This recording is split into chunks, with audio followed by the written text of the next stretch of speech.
Hi, people. I am DJ Cass, and I am joined on the hosting panel tonight by my man, Jake. Jake, how's it going? Good man. Good.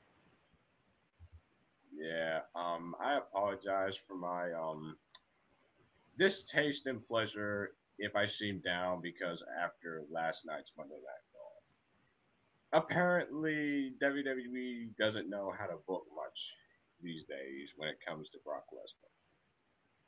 But you know what? Screw that. We're gonna have a good time tonight.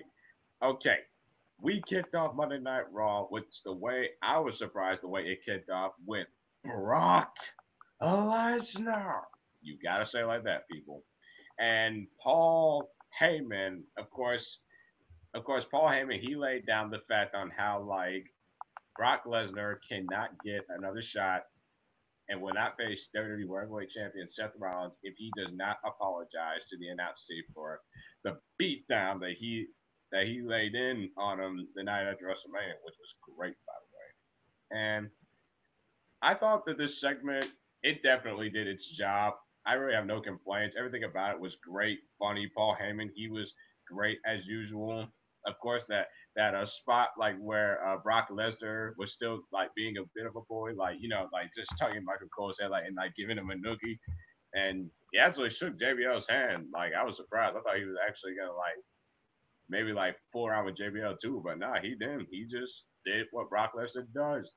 And honestly, the way I'm thinking, like an apology is not in Brock Lesnar's repertoire. It's not something that he does. So that definitely was funny to see the look on his face. Like, man, do I really have to apologize? So Jay, how did you like the opening segment of Monday Night I thought it was pretty well executed, especially since Paul Heyman, stressed the fact that if Brock Lesnar wanted another title shot, he would have to apologize. And then, like you said, apology is not, you can't find it in Brock Lesnar's vocabulary. You look in his vocabulary books, he's probably ripped it out, burned it, something. It's not in his, it's not in his vocabulary. It's not in his repertoire. It's nothing to him. But somehow he did it. Somehow he kind of pulled off a little bit of a, jockey jerkish apology.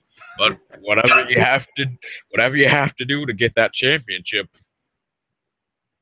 Raw? Oh yeah, you're definitely right when it comes to that. Like I said, of course, we all know at Battleground in 4 weeks, it'll be Brock Lesnar versus Seth Rollins for the WWE World Heavyweight Championship. Now, I actually want to move on later to like the end from the first start of the segment to now the ending segment of Monday Night Raw. Seth Rollins was in the ring and he was basically giving out an apology fest, like talking about being unapologetic about it. Man, he was like saying like, Kane, I'm sorry. And J&J Security, I am sorry, because that is really all I got out of Seth Rollins. And believe me, you all know me. I love Seth Rollins. He is in my top 10 of my favorite superstars of all time. And then as we started to get down, wanted to know their answers, Brock Lesnar's music hits, and I'm like, oh man, stuff is a shit's about to go down. We're about to see somebody get hurt. We're about to see somebody get thrown. And as the guys like take off the stuff, like like, we about to get into a fight, and then they're like, nah, sorry man, you're on your own. And then Brock Lesnar gets on the apron, and then I guess to advertise for WWE the swerved, we got people got swerved a bit last night because Kane came down and tried to drop Brock Lesnar, and Brock Lesnar immediately stopped him, and that was fun to watch. And then he tossed Jamie Noble, like Jesus Christ, that man has 3 broken ribs right now, people, because of that. Wish Jamie Noble the best. Hope he recovers from that as quick as possible. Joey Mercury, he just threw him around. And then Brock Lesnar suplexes the you know what out of Seth Rollins, like just dropped him. And then for some reason, Kane gets back up and he's able to choke slam Brock Lesnar. But then Brock Lesnar gets up. And then we see like a 3-on-1 beatdown on the beast incarnate, Brock Lesnar. I think I remember something similar to this a couple of months ago when Lesnar came and attacked the Authority. He took out Big Show and Kane in one fell swoop. So honestly, the ending segment was really hard for me to watch, mainly because I feel like Seth Rollins he has taken way too many steps back from developing in terms of he was last week. But we'll get into that. How'd you like the ending segment of Monday Night Raw, man? I thought, in the beginning it was, okay from, okay, yeah, we're about to throw down. You apologize, it's all good. Actually, you have a nice night, Seth, Brock Lesnar. And then once, Kane actually tried to take Lesnar down, I thought, what? Wait, what? You just, basically left him to the biggest, and now you're trying to help him? Oh, great. But as soon as he took all three men out, I thought, oh, this is about to be a fun ending of a night until Kane shockingly came back up and got a clean well, halfway clean choke slam on Brock Yeah, Lesnar. He had a little struggle with it. But then, like you said, Lesnar got up, suplexed him. The Rollins started beating on him. Joey Mercury got in. And I don't know how.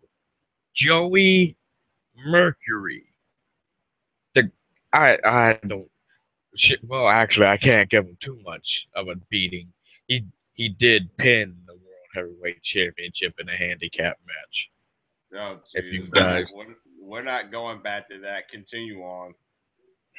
but anyway, like you said, I don't understand. 3 months ago, he took out two of the biggest guys, and how are you going to let of Joey Mercury and Seth Rollins with an assist of a big guy, Kane, to take you out? You're the beast incarnate. You're supposed to be able to, do something. Instead, it was just like, okay, you know what? I'll just let Seth Rollins have this one. He'll beat me up, and hopefully, come next week on Raw, we'll have a different outcome. Yeah, that's definitely true. Like I said, my whole thing all about it is the reason why I didn't like the ending segment so much is because I felt like Seth Rollins took a lot of steps back in terms of character development. Like if that beatdown was laid out by Seth Rollins, just him and him alone, I would have been completely fine with it. Like you mentioned earlier today when we talked, you said that he probably should have had them hit the lights, come from the back, get a chair, and like hit Brock Lesnar in the back with it, and that way he can like somehow get the beast down, somehow get at his knee, which that's what they were doing, and he could have like executed the beatdown on himself. Like he could have did that on his own. I just feel like he just reverted right back to being the coward heel that he is as a champion. I think he's just done way too much of that since his whole title reign as champion. I mean, let's be honest, his title reign hasn't really been much. I think Reigns was getting on point to where Seth could be one of the worst WWE World Heavyweight Champions of all time. Be clear on that, people. So yeah, I didn't like the ending segment as much, and to me, it hurts the story because now I'm thinking like, okay, J and J Security and Kane are going to be at ringside, so yeah, we have that to look forward to. Any other thoughts on this ending segment, my man? Before we move on, Well, like you said, Seth Rollins has taken us quite a few steps back in his character development. I mean, he he was doing all right when he faced Dean Ambrose going into Money in the Bank, and when he was like, "I don't need the authority," but otherwise, he's just one step forward, 100 feet. man, is he that far? But then again, because this is a beast he's going up against.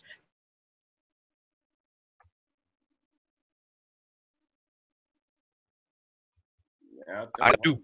understand him trying.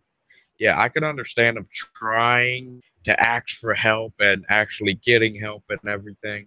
Yeah. But right now, it just it's just last when he actually did take out the authority in one fell swoop, Plex, and he actually got out.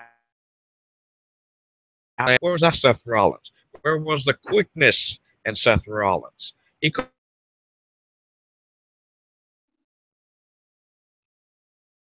have ran to that heel and then Yeah, hey, my man Jake.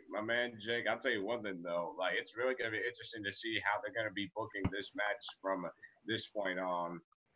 Now, that's gonna be interesting. Now, moving on from that, we had Dean Ambrose versus Kane. It was a good little match, but not really invested much. I think they're right now trying to build a feud between Dean Ambrose and Kane. And then also we had a lot of squash matches last night. I mean, think about this. You had if you had to put Dolph Ziggler versus Adam Rose as the last match of the night, that should tell you how the third hour brawl is going. Just absolute filler, and I don't like it. And now let's actually talk about to the match that actually mattered a bit. Roman Reigns versus Sheamus. I watched this match earlier today. I was not able to watch it last night when it was live, but well, from what I saw, it was a good little match. Very hard hitting. Definitely, I saw a bunch of counters. And then this actually is going to transition to what we're going to talk about: Roman Reigns and Bray Wyatt. Of course, we know those two will face off at Battleground in 4 weeks, and of course, as the match goes on, Roman Reigns he looks up on the screen and he sees Bray Wyatt like talking on how like okay like Bray Wyatt singing that annoying song of his, and like Roman Reigns, he sees the screen, he's like, okay, who's he talking to? I know he's not talking to my daughter because I left my daughter at home. Oh, I know I didn't bring my daughter to Monday Night Raw. So why is he going to the back? I don't know. Just to try to sell, I guess. And he gets to the back and then he sees writing on the wall saying anyone but you. And that's what we have to build towards Battleground. So, man, what are your thoughts on the whole Roman Reigns versus Bray Wyatt situation? And work on your camera. my my thoughts are, uh, I was pretty iffy at first, thinking, oh great, this is Roman Reigns versus Bray Wyatt. This is going to be a terrible feud. But as soon as Bray Wyatt, in the beginning of the feud, brought in Roman Reigns' daughter, then it got interesting because you know it makes me think, what if this could actually be a good feud involving personal relationships with Roman Reigns and his daughter, as as you've seen in Roman Reigns' WWE Network exclusive, where he talks about how his daughter is basically his whole lifeline and everything. Pretty sure Bray Wyatt took a page out of that, but it it does bring a question to my mind because if he did say, oh wait, maybe my daughter is at home with his wife. But then again, remember, he might have had his daughter and his wife traveling with him that week. We'll never know. That could just be something between him and Bray Wyatt. But otherwise, the whole fact that they're bringing, personal relationship into this match. It's got me very, very interested to see if Bray Wyatt can hold up his side, which he's actually doing pretty well right now. If he can hold up his side of the feud, and if Roman Reigns can do the same. The way you describe this feud on how you like how this has gotten personal, like you bring family into wrestling. We hear it all the time. You don't bring family into professional wrestling because one, it just doesn't work. Now, I will say, I told you last week, I had to give this feud time to progress. I said I was going to give it 2 weeks. I am sold on this feud. I am all the way for it. I mean, last night what I saw from Bray Wyatt was one of the best things he's done. And I know I'm probably giving him way too much credit for this, but I'm going to give it to him anyway.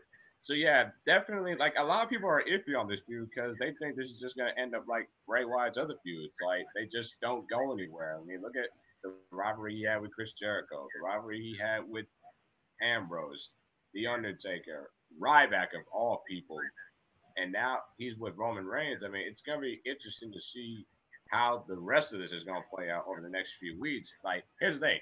I'm on board with this, but I know a lot of other people have just been so stuck on Bray Wyatt and what he has done recently that they're not willing to give this feud like time to progress. And I can understand that because Bray Wyatt does do a lot of this, and he doesn't like do much. So yeah, it's definitely going to be interesting to see what he does with Roman Reigns. As far as the match, I'm looking forward to Roman Reigns versus Bray Wyatt. I thought this was a pay-per-view quality match from the very start they faced, very first time they faced off. So yeah, it'll be interesting to see how it's gonna go. Okay, now moving on from that, let's actually talk about the stuff, the one thing that actually mattered on Monday Night Raw: John Cena and Kevin Owens.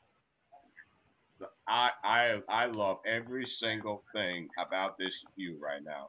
I honestly think this could be like a feud like The Rock and Stone Cold. Like they don't like really despise each other, but they're like joke around like I'm still better than you. Or remember that time I beat you that one time? Like they can have a feud like that and I'd be fine. This needs to be a feud for life.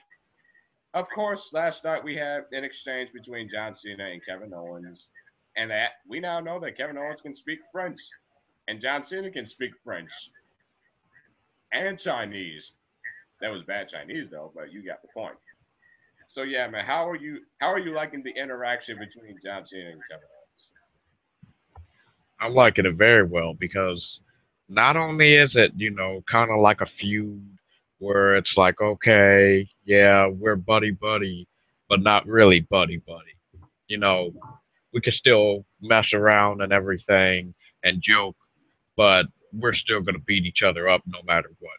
And I liked it very well, especially how Kevin Owens decided to say, I'm going to give you the WWE Universe a minute just so they could think I'm the bad guy so they can praise you right now. So let me speak a little French, and he spoke it, well, actually pretty well. And then he went on to say, okay, now you still haven't actually said that you'll give me a fight at Battlegrounds. Then John Cena continued on to say, okay, I'll give you the fight at Battleground. And what really got me was how Owens and Cena, it's just it's just some kind of connection with them where they work off each other. I can't really think of the connection. It just can't come to me right now. But they're just playing off each other very, very well. Yeah, this has been the best thing that Kevin Owens has had since he's been in the WWE. And think about it, he's got three different feuds going on right now. He's got issues with Samoa Joe and NXT. He's about to have issues with Finn Balor because they'll be facing for the championship soon. And now he has his first main roster feud with John Cena. So yeah, great things. I honestly think this has been the best we've seen out of John Cena in the last 5 years. I would say around that time span. But what concerns me is this match at Battleground because I've been one of the guys that have said like this is the type of match that doesn't need to be happening at Battleground. This needs to be a SummerSlam match. But now they're going to go ahead and give a SummerSlam match at a throwaway pay per view like Battleground. My thing is, I don't think that they're ready to take that United States style for John Cena yet. So here's the thing. I told you this. We probably will get a double countout or maybe a DQ at Battleground because I really want to see this match at SummerSlam. This is where it needs to be. I just don't see Kevin Owens winning the belt here at Battleground. But I can tell you this: if John Cena does win clean against Kevin Owens, then Kevin Owens will probably win the title at SummerSlam if they do the match again. I mean, like, so it scares me, man. It scares me. What are your thoughts on John Cena versus Kevin Owens at Battleground? It's a pretty interesting topic because, like you said, we don't want Kevin Owens to. look bad and just lose kind of in a clean way so it can hurt him. But also, it's an interesting thing because he is still NXT World Heavyweight Champion. And then again, he's fighting for the United States champion. Just how's this going to work? Is he going to have both titles? Is he going to drop one of the titles? Who knows? But if there is a way where he can lose and actually still look good, I take the way you just said, either a double count out or disqualification, or hell, even if Cena gets maybe injured with a suplex on the apron, he still retains the title, but he still be injured enough to maybe go on to fight at SummerSlam, where they go on to say, hopefully not a stipulation, but just a fight. Yeah, like I said, it's gonna be interesting to see how Cena Owens 3 is going to be, considering on the way we've gotten the last two matches, which is why I think the match at Battleground kind of complicates things a bit. But yeah, that's definitely gonna be interesting. I cannot wait to see that. Man, anything else from Raw you want to talk about? Because we all know that pretty much was a dull show last night. Let's see. Otherwise, nothing else. You Oh, know, wait, had man. I know someone we can talk about. The Divas. oh god. Let's actually take time to talk about them because apparently we have no idea who are the heels and who are the faces in that division anymore. Apparently last night was the Bella Twins versus Naomi and Tamina. I didn't care for the match honestly. It was just a filler match there. My whole thing is we didn't see Paige last night because she's probably getting ready for that Tough Enough series that's actually on coming up tonight. So yeah, check that out. And my thoughts on the Bella twins right now. We all know Nikki Bella's WWE wants Nikki Bella to like beat AJ Lee's reign. We all know it because WWE apparently wants to stick it to him and to her and CM Punk. But that's beside the point. Like apparently right now the whole story is Paige is trying to find like rally the divas and like help stop the Bella twins. I don't know what's up with Alicia Fox. Like, she is way too talented to be put in this position. Like, she needs to be battling for the championship, not helping the champion. So, thoughts on the Divas, man? I don't know. I hate to say it, I don't know. Because it's just been a toss. Paige is trying to rally up the divas, even though every diva you look at Total Divas likes Paige. Yet you go into the story, everybody hates her. Then you go into the divas match we had last night on Monday Night Raw, and apparently WWE thinks we're so stupid that we can't tell heels from faces, faces from heels, and really it was just two heels trying to go at it. We're not stupid, WWE. We remember the whole Bella Twins feuding. We didn't want to remember it, but we remember. And to be honest, I don't know why they do these things with the Divas. They had such great opportunities to do great things with the Divas, with Naomi. They had the perfect opportunity, but instead they Yes. made her a heel. Yeah, instead they made her a heel and brought in Tamina to do the whole bodyguard thing. I mean, you really messed it up with that, WWE. Like I said, like here's the thing. The Divas division. Here's the thing. I am not against women's wrestling whatsoever. I'm gonna let y'all know that right now. I think it's great, really. I just feel like if the Divas they just got more time and actually give us storylines that we can be invested in, then maybe we could get somewhere. But I'm just gonna say this. I'm gonna end this on this. If you want to watch some great women's wrestling, watch NXT.